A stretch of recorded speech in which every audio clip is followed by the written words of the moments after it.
کی قسم، رب کعبہ کی قسم، جو شخص اپنے بچوں کو اسکول کے غلاظتوں میں ڈالتے گئے، اگر انہیں علماء کی عظمت کا پتہ چل جاتا، اگر انہیں حافظ قرآن کی عظمت کا پتہ چل جاتا، اگر انہیں حافظ حدیث کی عظمت کا پتہ چل جاتا، تو وہ اسکول کے کالے دروازے پر اپنے بچوں کو کبھی نہیں لے کر جاتے۔ ہاں، اگر انہیں علماء کی عظمت کا پتہ چل جاتا، شریعت کا عظمت پتہ چل جاتا، قرآن کے عظمت کا پتہ چل جاتا، تو وہ اپنے بچوں کو مدارس کے چوکھٹ پر جا کر گر جاتا۔ کیوں؟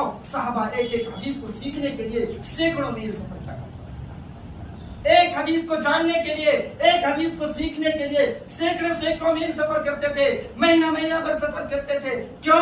انہیں پتا تھا یہ علم ہے، یہ علم باقی ہے تو دین زندہ ہے، اگر یہ علم مٹ گیا دین مٹ جائے گا، اور یہ دین مٹ جائے گا یہ دنیا ختم ہو جائے گی۔